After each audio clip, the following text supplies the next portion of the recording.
let's talk about the loops in C programming language.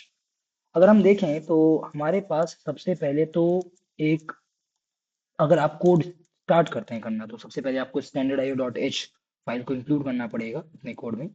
उसके बाद आप एक मेन फंक्शन बनाएंगे। अब इस मेन फंक्शन का टाइप कुछ भी हो सकता है, इंट टाइप हो या वॉइड टाइप हो, लेकिन लेटेस्ट स्टैंडर्ड्स के अकॉर्डिंग इसका टाइप सिर्फ इंट है और वही एक वैलिड टाइप है। हालांकि बाकी टाइप से कोई इशू नहीं आएगा, लेकिन फिर भी वार्निंग जरूर रहेगी आपको। तो it is better not to use that. Okay, तो अब यहाँ पर अगर मैं कहूँ कि लेट्स से मुझे 1 से 10 तक की नंबर प्रिंट करनी है, तो मैं कहूँगा इंट एक्स। सबसे पहले इंट एक्स, आपको चूंकि 1 से 10 तक नंबर प्रिंट करने हैं तो सबसे पहले एक काम करो, आप एक से स्टार्ट करो किसी वेरिएबल को। बेसिकली एक वेरिएबल बनाइए एक्स और उसको इनिशियलाइज कीजिए 1 से। उसके बाद अब बात करते हैं एक, अगर अब 1 से 10 तक अगर मुझे नंबर्स प्रिंट करने हैं तो सबसे पहले मुझे क्या करना पड़ेगा। एक तरीका है कि आपने एक्स प्रिंट कर दिया, उसके बाद अच्छा सबसे आसान तरीका क्या हो सकता था, print F one, print F two, print F three, print F four. लेकिन जब भी आप अपने कोड को रिपीट कर रहे होते हैं तो आप समझ जाइए कि आपने कुछ ना कुछ गलती करी है और उस गलती से आपको बचना पड़ेगा। उस गलती को आपको नहीं दोहराना है। बेसिकली आप अगर कोई कोड लिख रहे हैं और उस कोड में आप रिपीटिशंस देख रहे हैं तो those repetitions are not good. और इसीलिए आप लिखेंगे वाइल लूप। और वाइल लूप क्या करेगा कि वाइल के अंदर जो भी आप कंडीशन देंगे तब तक कोई स्पेसिफिक पार्ट ऑफ कोड चलता रहेगा। जैसे अगर मैं इसे हटाऊं फिलहाल के लिए और लिखूं प्रिंट एफ, और इसके अंदर मैं परसेंटाइल डी, ओके सबसे पहले एक स्ट्रिंग बनाते हैं और परसेंटाइल डी स्पेस, ओके और कॉमा, उसके बाद लिख देते हैं एक्स। अब समझते हैं कि इससे क्या प्रिंट होगा फिलहाल के लिए। अगर मैं कोड रन करता हूँ ओके, पहले कोड को कंपाइल करेंगे जीसी हेलो डॉट सी और उसके बाद इस कोड को रन करेंगे तो इसने 1 प्रिंट कर दिया। ऑलराइट, लेकिन ये 1 प्रिंट करने के बाद मैं चाहता हूँ कि 2 प्रिंट हो, तो इसका मतलब है कि क्या करना है मुझे, एक्स को एक इंक्रीमेंट कर देना है और फिर प्रिंट कर देना है। ओके, फिर प्रिंट कर देना है मुझे एक्स को, जो भी एक्स की वैल्यू होगी। और फिर उसके बाद एक और बार एक्स इंक्रीमेंट करना है मुझे प्री मतलब पोस्ट इंक्रीमेंट ऑपरेटर का यूज करके, और फिर मुझे प्रिंट कर देना है। तो percentile D space comma X, बार बार मैं स्पेस इसलिए लिख रहा हूँ क्योंकि 1 स्पेस 2 स्पेस 3 प्रिंट होता चला जाएगा। कोड कंपाइल करते हैं रन करते हैं तो 1 2 3 तक प्रिंट हो गया। लेकिन जब आपको पता है कि आप कोड को रिपीट ही कर रहे हैं, तो जब आपको रिपीट ही करना है इसका मतलब आप अपने कोड को एक लूप में कर रहे हैं, मतलब आप कोई काम बार बार कर रहे हैं ना। So it's just a loop. अगर आप कोई काम लूप में कर रहे हैं तो आप डायरेक्टली इस सारे कोड को प्रोसीजर में लिखने के बजाय इस सभी को हटाएं और इसको, जो पार्ट आप देख रहे हैं कि बार बार रिपीट हो रहा है, उस पार्ट को ही आप एक लूप के अंदर डाल दें। तो लूप में डालने का तरीका है कि आप लिखेंगे वाइल, और वाइल लूप का मतलब है कि जब तक कोई स्पेसिफिक कंडीशन ट्रू रहती है तब तक ही नीचे के दो कोड काम करेंगे, और मैं बताऊंगा कैसे। तो वाइल लूप के अंदर हम लोग लिखेंगे कंडीशन, और कंडीशन होगी x is greater, sorry, x is less than 10। सोचो, अगर मैं x को इंक्रीमेंट करता चला जा रहा हूँ हर बार, तो x पहले 1 रहेगा, फिर 2 होगा, फिर 3 होगा, 4 होगा, और लास्ट में जाते जाते मैं कहाँ पर जाकर के रुक जाना चाहता हूँ, जब ये लूप 10 से ऊपर चला जाए, क्योंकि मुझे 10 तक की गिनती प्रिंट करनी थी।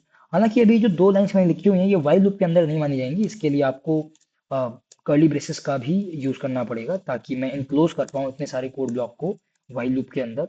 And now it will work perfectly fine. तो कोड कंपाइल करते हैं और कोड रन करते हैं तो इसने 10 तक नंबर्स प्रिंट कर दिए। अब इसके बाद जो ये परसेंट आ रहा है, अब विंडोज में तो बाय डिफॉल्ट ये enter basically new line print कर देता है प्रिंट करने के बाद अपने, लेकिन अगर यहाँ पर लिनक्स या मैक में ये प्रॉब्लम है तो इसके लिए आपको जब ये लूप एंड हो जाएगा तो अपने आप ही आप क्या करें, एक न्यू लाइन खुद से प्रिंट कर दें। जैसे कि जब आपका लूप कंप्लीट हो जाए तो उसके बाद प्रॉम्प्ट वहीं का वहीं ना रह जाए और नेक्स्ट लाइन में पहुंच जाए प्रॉम्प्ट। तो इस तरीके से 1 से लेकर के 10 तक की मेरे पास वैल्यूज आ चुकी हैं, प्रिंट हो चुकी हैं। और this is one way of using loops. अब मैं कहूँ कि ये जो मैंने वाइल लूप में इतना कुछ किया है, इसमें मैं कहता हूँ कि अच्छा x इक्वल्स 1, मैंने सबसे पहले एक वेरिएबल बनाया और उसको मैंने एक वैल्यू दी। उसके बाद मैंने एक कंडीशनल लिखा कि वो लूप कब तक चलेगा, और इसी कंडीशनल को एक पॉइंट पे ब्रेक कर लेने के लिए ही मैंने इंक्रीमेंट भी किया, बेसिकली उस x को ही अपडेट किया ताकि वो इस कंडीशन को कभी तो ब्रेक करे। This is the breaking condition. Okay, तो मैं चाहता हूँ कि अब क्या होता है जब जब हम लोग वाइल लूप का कोड लिखते हैं तो वाइल लूप में प्रॉब्लम ये है कि आप देखेंगे इनिशियलाइजेशन कहीं पर हो रहा है, कहीं पर कंडीशनल हो रहा है, और कहीं पर जाकर के मेरा अपडेशन हो रहा है। तो इन तीनों चीजों को समेटने के लिए ही हमारे पास एक और लूप होता है, and that loop is for loop. For loop में क्या करेंगे आप लिखेंगे फॉर, और फॉर के अंदर तीन पार्ट्स में हम लोग कोड को बांटते हैं, अपने लूप को बांटते हैं। तो सबसे पहला पार्ट क्या था कि हम किसी वेरिएबल को इनिशियलाइज डिक्लेयर एंड इनिशियलाइज करते हैं। तो सबसे पहले इनिशियलाइज किया मैंने किसी वेरिएबल को, कहाँ से, वन से। उसके बाद मैं कब तक इस लूप को चलाना चाहता हूँ, जब तक कि x 10 से छोटा रहे, 10 से छोटा रहे। और उसके बाद मैं x को इंक्रीमेंट करते रहना चाहता हूँ, ओके, क्योंकि ताकि कभी तो जाकर के कंडीशन ब्रेक हो पाए। और फिर मैं लिखूंगा print F percentile D space comma, और यहाँ पर मैं लिखूंगा x। ऑलराइट, तो कोड कंपाइल हुआ और कोड रन हुआ, और आप देखेंगे कि 1 से 10 तक के नंबर्स इसने इससे भी प्रिंट कर दिए। सही। अब इसमें एक अगर मैं बात बताऊं, तो यहाँ पर जो मैंने ये वेरिएबल का डिक्लेरेशन किया हुआ है, मुझे जरूरी नहीं है कि मैं यही डिक्लेयर करूं। एक काम कर सकते हैं हम लोग, इसको यहाँ से हटाते हैं और इसको ऊपर डिक्लेयर कर देते हैं, ओके। उसके बाद जो मैंने ये ब्रेकिंग वाला पार्ट है, जो मतलब कह लो कि जो कंडीशनल पार्ट है, इसे हम छोड़ते हैं फिलहाल के लिए। और जो मैंने एक्स प्लस प्लस लिखा हुआ है, इसे भी मैं चाहूं तो नीचे लिख सकता हूँ, एक्स प्लस प्लस। इससे भी कोई इशू नहीं आएगा। और फिर ये जो बीच वाला पार्ट है, ये क्या कर रहा है कि ये लूप कब तक चलेगा, जब तक कि x 10 से छोटा है। इसका मतलब कब रुक जाना चाहिए, जब x 10 से एक्सीड कर जाए। तो आप इसे भी हटा करके आप लास्ट में लिख सकते हैं कि अगर लास्ट में x 10 या हाँ 10 से अगर बड़ा हो गया इंक्रीमेंट करने के बाद, तो मैं कहूंगा कि इस लूप को आगे चलाने की कोई जरूरत नहीं है, इस लूप को यहीं पर ब्रेक कर दो। अब आप इस बात का ध्यान दें कि यहाँ पर ये जो मैंने दो सेमीकोलंस लिखे हुए हैं, these semicolons are nothing but the syntax need, okay. इस सिंटेक्स की नीड ही यही है कि यहाँ पर ये सेमीकोलन होंगे, तो इसे पता चलेगा कि फॉर लूप को सही सिंटैक्टिकली लिखा गया है। लेकिन जरूरी नहीं है कि जो पार्ट्स यहाँ पर लिखे थे वो यहीं पर लिखे होने जरूरी हैं, उनको आप। तो एक तरीके से मैंने इस फॉर लूप को ब्रेक कर दिया, किस तरीके से, जैसे कि वाइल लूप। तो इसको मैंने ब्रेक डाउन कर दिया इस फॉर लूप को, जैसे कि वाइल लूप लिखा था, जिसमें कि मैंने इनिशियलाइजेशन का पार्ट, डिक्लेरेशन का पार्ट मैंने ऊपर लिख दिया, जो कि पहले सेमीकोलन से पहले होता। फिर मैंने ब्रेकिंग का पार्ट अलग कर दिया, जो कि दूसरे सेमीकोलन, पहले और दूसरे के बीच में होता। और फिर मैंने इंक्रीमेंट वाला पार्ट, जो कि इस सेमीकोलन के बाद में होता। तो और इसमें कोड को कंपाइल किया और रन किया, तो आप देखेंगे 1 से लेकर के 10 तक के नंबर्स अभी भी प्रिंट हो जाएंगे, no doubt. The only problem is कि और मैं कहूंगा बल्कि फीचर वो ये है कि अब यहां पर मैं चाहूं तो एक और बार भी आई प्लस प्लस लिख दूंगा, तो सॉरी, एक्स प्लस प्लस भी लिख दूंगा, तो भी इससे कोई इशू नहीं आएगा। बस ये होगा कि इंक्रीमेंट, मतलब आपको, अब बताइए ये कोड कब तक चलने वाला था, ये कोड तब तक चलने वाला था जब तक कि ये वाली कंडीशन ट्रू ना हो जाए, कि x 10 से बड़ा ना हो जाए। जैसे ही वो होगा, अपने आप ही मैं कह दूंगा कि ब्रेक कर दो, ठीक है। तो इसका मतलब ये जो मैंने x प्लस प्लस वाला पार्ट यहाँ से उठा के यहाँ लिखा था, इसका ये मतलब थोड़ी है कि यहाँ पर मैं अब लिख ही नहीं सकता। तो इसको मैं यहाँ पर बहुत आराम से लिख सकता हूँ। और ये लिखने से क्या होगा कि ये वाला पार्ट भी चलेगा और ये वाला पार्ट भी चलेगा।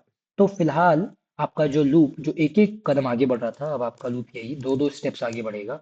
और आप देखेंगे 1 3 5 7 9 और 11 भी प्रिंट हुआ है।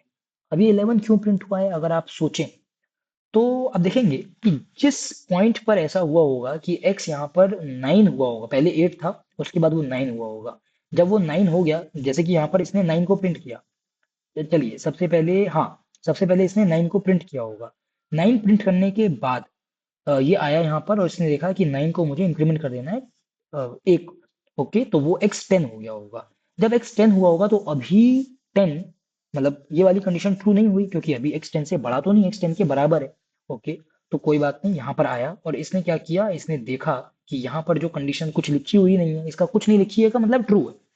अगर कुछ नहीं लिखा हुआ है तो ट्रू है, अगर ट्रू है तो मैं x को इंक्रीमेंट करूंगा एक और बार, x प्लस प्लस मतलब कि 11 कर दूंगा उसे। और 11 कर लेने के बाद मैं उसे प्रिंट करूंगा। और 11 जैसे ही यहाँ पर 12 होगा, 11 यहाँ पर 12 होगा, 10 से बड़ा है, वो अपने आप ब्रेक हो जाएगा and your loop will be terminated at this point. This was about while and for loop, और इसकी क्वेश्चंस की प्रैक्टिस जितना आप करेंगे उतना आपके लिए बेटर होगा। Thank you.